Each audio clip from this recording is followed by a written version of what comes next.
Halo semuanya, salam damai Kristus bagi kita semua. Kembali lagi dalam channel ini, dan pada kesempatan kali ini saya ingin kalian menyaksikan salah satu video dari Graham Mualaf. Video dari Graham Mualaf ngobrak menyoal Bible. Sebenarnya begini ya, untuk apa Muslim selalu berkomentar tentang Alkitab, kekristenan, Yesus Kristus, dan lain sebagainya yang menyangkut dengan keyakinan orang lain, khususnya keyakinan Kristen. Untuk apa?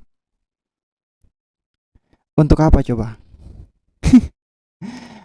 Muslim ini tidak pernah sadar diri, apalagi orang-orang seperti Menahem Ali, seperti Edi Prayitno, para mualaf-mualaf ini. Mereka tidak pernah sadar diri bahwa di dalam hadis, di dalam Quran mereka itu banyak sekali hal-hal yang perlu dikaji ulang, direkonstruksi kembali. Apakah hal itu benar kisah yang pernah terjadi, ataukah tidak pernah terjadi, ataukah Al-Quran hanyalah sebuah buku yang ada untuk menyerang teologi keyakinan orang lain? Mengapa kalian tidak mengkaji Al-Quran, tidak mengkaji hadis? Di dalam Al-Quran itu banyak sekali hal-hal yang bisa dikatakan bahwa tidak sesuai dengan fakta, banyak sekali omong kosong di dalamnya, banyak hal yang diragukan. Tapi kalian tidak mau mengkaji hal itu, kalian malah sibuk dengan keyakinan orang lain. Ada masalah hidup apa kalian dengan Alkitab, dengan kekristenan? Tapi tidak jadi masalah. Semakin kalian membuka mulut kalian untuk kekristenan, maka di situ pula kalian akan menerima akibatnya, di mana orang Kristen sudah tidak lagi mau berbicara tentang kekristenan saja, mau memberikan jawaban hanya seputar kekristenan saja, tetapi mereka juga memiliki hak yang sama seperti yang kalian lakukan terhadap Alkitab untuk mengkritisi Al-Quran, mengkritisi Muhammad, mengkritisi Allah Subhanahu wa Ta'ala. Jadi, terima kasih, kita berikan aplaus buat saudara-saudara kita yang Muslim yang selalu datang dengan kegoblokan mereka untuk berkomentar tentang Alkitab.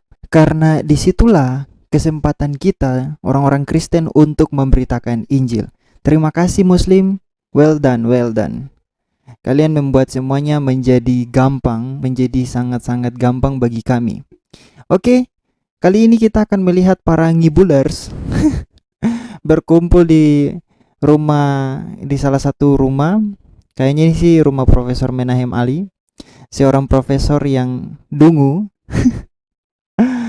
Seorang profesor yang dungu yang sudah ditantang oleh Deking Gadas, Dr. Deking Gadas di Verbum Veritatis untuk berdebat tentang Paulus dan Muhammad. Tapi sampai sekarang saya tidak tahu apakah sudah ada jawaban atau belum. Semoga direspon untuk berdebat daripada beliau tinggal monolog terus. Oke, kita akan simak mereka menyoal Bible. Baiklah. Saudara-saudara kita yang Muslim punya Quran tidak sempurna, jadi mereka harus bertanya kepada Alkitab, harus memberikan persoalan terhadap Alkitab. Mari kita simak apa yang mereka bahas, para ngibulers ini bahas. Pak Dondi, Assalamualaikum. Waalaikumsalam warahmatullahi Mas Rizky, Assalamualaikum. wabarakatuh. Pak Hans, Assalamualaikum. Terima kasih. Pada kesempatan kali ini kita bisa berkesempatan bertemu langsung dengan Bapak Menahem Ali, dan kebetulan ini tidak kita rencanakan. Jadi acara ini adalah acara dadakan ya, ngobrol santai aja. Ngobras ya? Ngobras. Ngobras apa ngobrak? Ngobrak ya.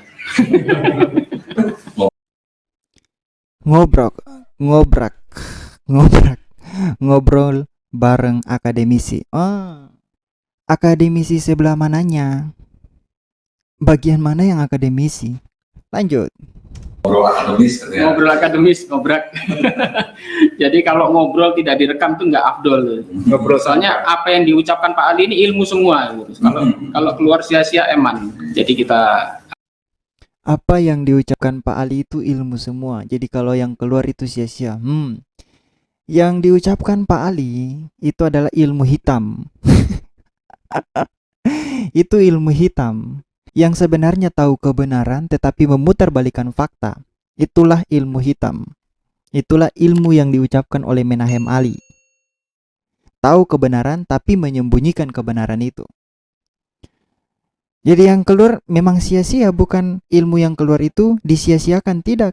Yang keluar dari mulutnya itu ya memang sia-sia. Segala sesuatu yang keluar dari mulutnya, ilmu yang keluar dari mulutnya itu sia-sia. Dan saudara-saudara kita muslim itu sudah tertipu dengan kalian-kalian ini. Para pembohong, para penipu yang selalu yang selalu muncul di depan publik untuk mengkritisi kekristenan, tetapi ketika Islam dikritisi, tiba-tiba ada yang berkata penistaan agama, harus dibunuh. Kalian waras ketika kalian dikritisi dan tidak bisa menjawab. Penistaan agama. Mental bocah, mending tidak usah tampil depan umum untuk berbicara tentang kekristenan. Sebab kalau kalian berbicara tentang kekristenan dan dibalas orang Kristen, para apologet Kristen mengkritisi tentang Al-Quran, Muhammad dan Islam dan Allah Subhanahu wa Ta'ala, tiba-tiba kalian menjadi kejang-kejang. Para pengikut kalian menjadi kejang-kejang. Jadi berhentilah mencari masalah dengan Alkitab. Bukan mencari masalah dengan kekristenan saja, tetapi dengan Alkitab. Oke? Mari kita lanjut lagi. Abadikan di YouTube kita ya, Anda bisa simak. Oke, dalam obrolan santai kali ini, tamu-tamu kita dari jauh-jauh ke Surabaya ini ingin bertemu dengan Pak Ali langsung. Beliau-beliau ini sudah tidak asing lagi di dunia perdebatan dan dunia kristologi. Seperti Pak Dondi ini juga sudah sering memberikan kajian di Geraha. Kemudian Pak Mas Rizky juga. Mas Rizky ini adalah pakar ini ya. Ini dosen ini dulu ini. Pakarnya langsung. Pak Pakar. Pakar ngibul. Lanjut. ini juga ini guru bahasa Inggris ini ya, lengkap sudah ini. Oke, mungkin kita bisa langsung saja tanya-tanya masalah apa yang akan mau disampaikan. Soalnya selama ini kan kapan ketemu Pak Ali, mau tanya ini. Nah, kesempatan di sini kapan lagi? Silakan. Dimulai dari mana dulu ini? Pak Dondi atau Mas Rizky, silakan. Yang aja jangan terlalu kaku. Ya udah nyalip duluan Pak Doni. Dilihat dari Jakarta sampai Cirebon Bang Budi. Nah, Mas Dondi dari Jakarta, Mas Rizky dari Cirebon, jauh-jauh ke Surabaya ini. Kan dilihat dari tempat duduknya juga dilihat dari umpannya. Silakan Pak Dondi. Pak Ali, apa kabar? Alhamdulillah baik.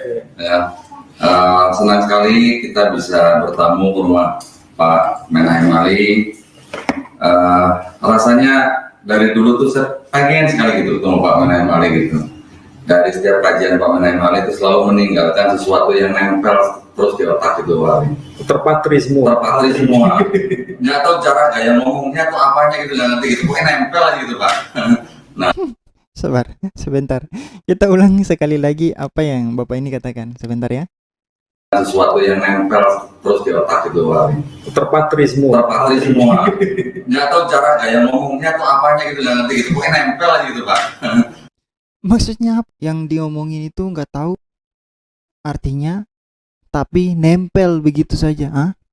Gimana maksudnya Pak? Bentar. Coba sekali lagi kita dengar baik-baik pernyataan Bapak ini. Nggak tahu cara gaya ngomongnya tuh apanya gitu, nggak ngerti gitu. Pokoknya nempel aja gitu Pak. Oh, mungkin maksud beliau tidak tahu bagaimana caranya Ustadz Menahem Ali berbicara sampai nempel di otak beliau. Mungkin begitu maksudnya. Ya. Baiklah, mari kita lanjut. Nah, ceritanya kita semua ini kan juga pemerhati dan pencari fakta gitu ya. Banyak sekali ilmu-ilmu yang dari Pak Ali sudah kita serap.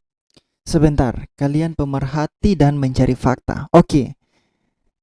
Satu hal yang tidak bisa dibuktikan oleh Islam, kalian berbicara tentang fakta. Mari kita berbicara tentang fakta. Siapa Isa Al-Masih yang ada di dalam Quran? Terlepas dari semantik bahasa yang kalian gunakan untuk mencocokologikan Isa Al-Masih dengan Yesus Kristus. Tapi marilah kita mencari kebenaran itu berdasarkan pada ciri-ciri yang terdapat di dalam kedua kitab tersebut. Isa Al-Masih di dalam gambaran Quran berbeda dengan Yesus Kristus yang ada di dalam Alkitab. Kalian tidak bisa menyamakan keduanya, dan konsekuensi dari hal itu adalah kalian harus membuktikan siapa Isa Al-Masih di dalam Al-Quran. Itu beban ada pada pundak Islam. Islam harus membuktikan itu. Kalau memang kalian pencari kebenaran, pencari fakta, mengapa kalian tidak bertanya pada Quran? Mengapa harus datang kepada Alkitab? Mengemis-mengemis pada Alkitab. Di dalam kitab ini ada nubuatan Muhammad. Hah?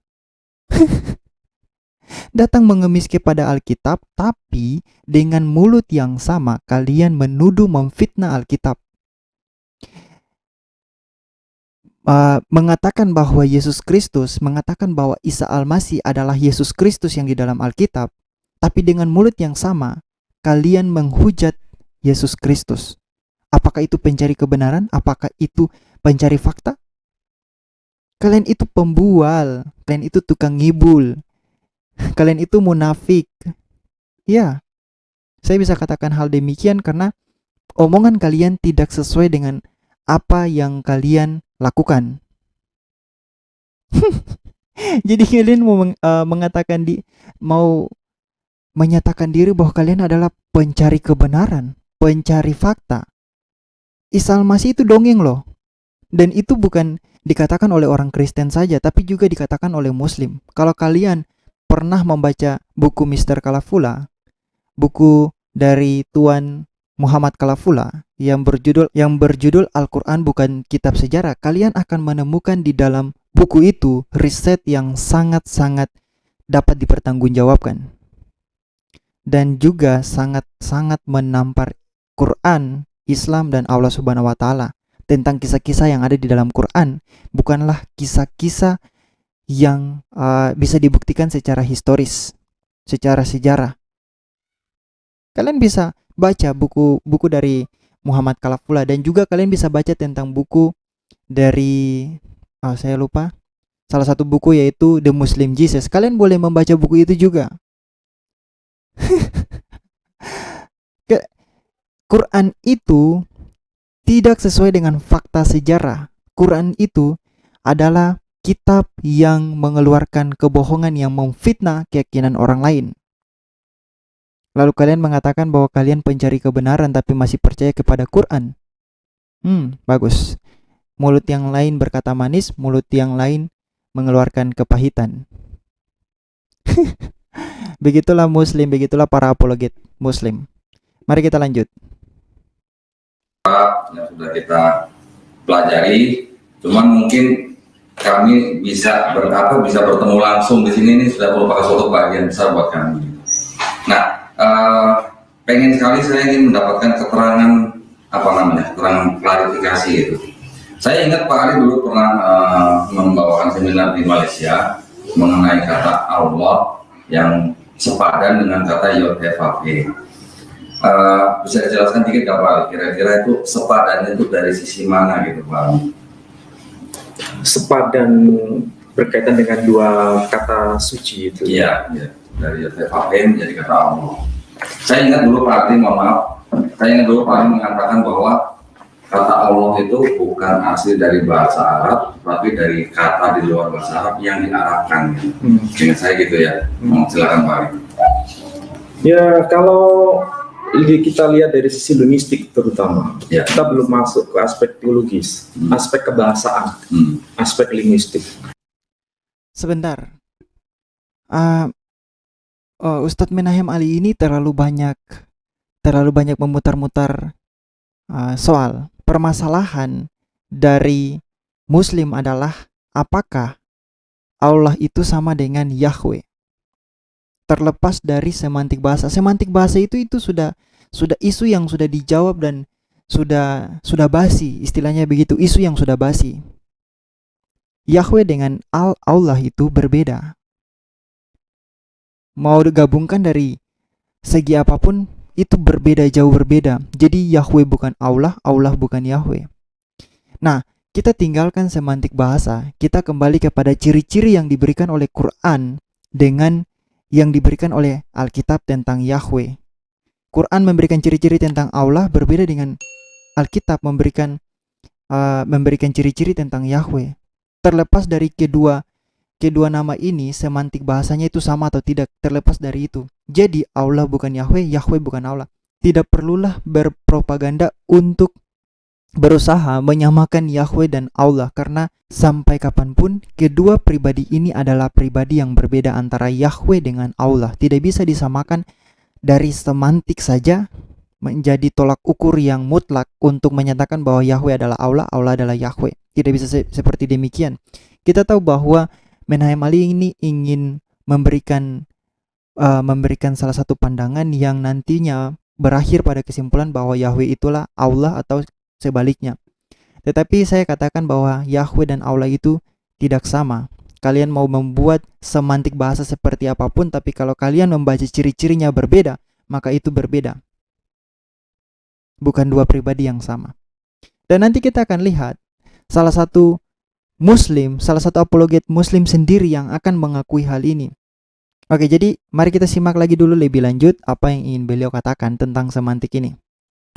Bahwa nama Allah itu sendiri memang kalau dikaji dari asal-usulnya itu problem. Bila menggunakan kacamata gramatika bahasa Arab. Kalau dilihat dari istilah gramatika bahasa Arab, ada yang mengatakan itu dari al-ma'rifah dengan ilah, kemudian melebur menjadi satu, jadi Allah.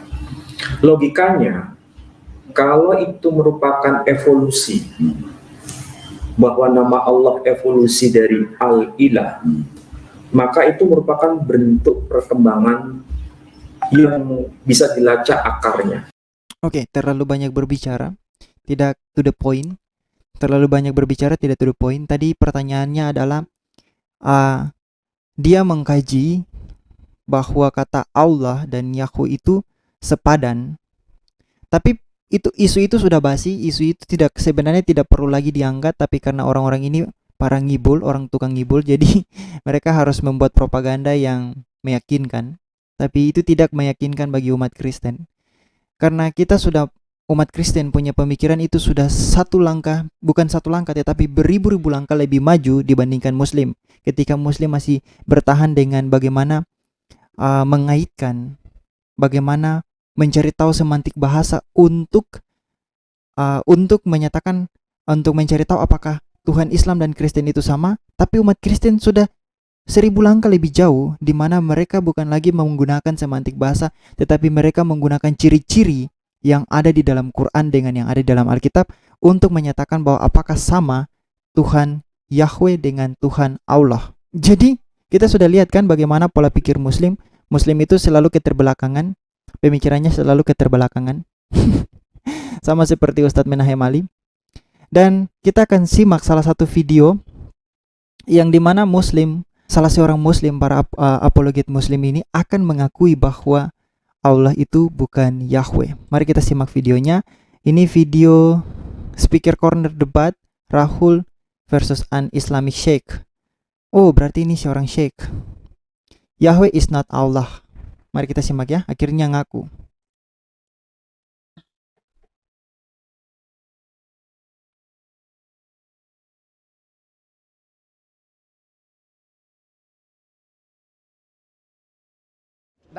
That's the Quran.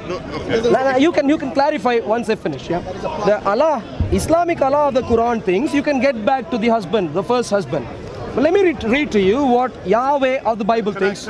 You can once I finish. So what does Yahweh of the Bible think? Let me read to you again. If a man divorces his wife and she goes from him and becomes another man's, may he return to her again?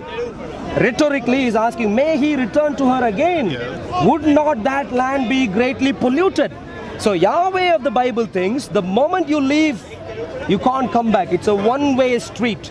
That's Yahweh of the Bible, clearly contradictory to the Sharia as given in the Quran. The question to you is, I can see only one way to reconcile these two, and that is by saying clearly Yahweh of the Torah is completely opposite in character to to Islamic Allah of the Quran. Yahweh of the Old Testament is saying to the people, to the Jews, that when the divorces won't go, there is no way to return. That's it. So divorce for eternal. So this one, and then we have another saying in the same Bible which are holding, which is the Jesus of the New Testament is saying, no, you cannot divorce at all. Now here, can't you see there is again contradiction between this and this? Can you see that? The New Testament says a man is not allowed to divorce unless there is sexual immorality involved. So, does the New Testament allow divorce? Yes, it does. You claim it's a contradiction between the Old Testament and the New Testament, and I'd like to tell you it's clearly not a contradiction.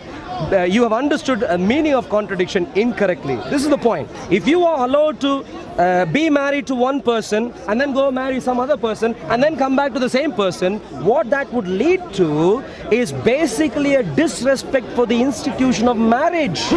Because you can go anywhere on. Consider this. Old Testament, New Testament, same principle, and then comes along Quran. Quran goes against this principle by saying, if you want to marry him again, go to another man and then come back. That is what I call exact polar opposite and contradiction. I will answer. By the way, I'm not running away from the answer. For us, we never claim, Muslims, we never claim that Allah is Yahweh. We never claim this. Good. Yeah, we never claim this. For you to know. Excellent. Yeah, excellent. Excellent. We never claim this. Absolutely. And Very as good. well. Yeah, of course. Very good. Thank you. I don't need to do it. Oke, sekali lagi, apa yang dia katakan? Kita lihat. Apakah Allah dan Yahweh itu sama? Dengar Muslim harus dengar ini dengan baik. Kita lihat ya. Muslim dengar baik-baik. Sebentar. Running away from the answer. For us, we never claim, Muslims, we never claim that Allah is Yahweh. We never claim this. Good. Yeah, we never claim this. For you to know. Excellent. Yeah, excellent. Excellent. Sudah? Kalian sudah dengar? Allah bukan Yahweh. Ingat, dan dia katakan Muslim tidak pernah mengklaim bahwa Allah adalah Yahweh. Oke? Jadi untuk Muslim Indonesia, kalian mau ikut siapa? Karena di antara ulama kalian sendiri itu, di antara ustadz kalian sendiri itu ada yang bertentangan apakah Allah itu Yahweh atau Yahweh itu Allah. Karena jika Allah itu Yahweh, maka akan banyak sekali kontradiksi yang dilakukan oleh Allah dan kalian menghujat Allah sendiri. Dan sebenarnya itu juga kalian membuktikan bahwa Allah itu bukan Tuhan yang sejati. Jadi entah kalian mau klaim bahwa Allah itu Yahweh atau tidak, kalian tetap penghujat Tuhan. Kita lanjut. We never claim this. Absolutely. And as well.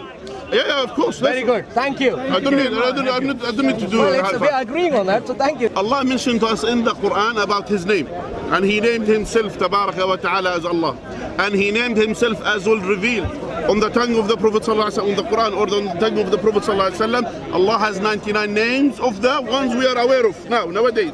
None of them is Yahweh. I really appreciate you agreeing on camera that Yahweh of the Bible is not the same as Allah of the Quran.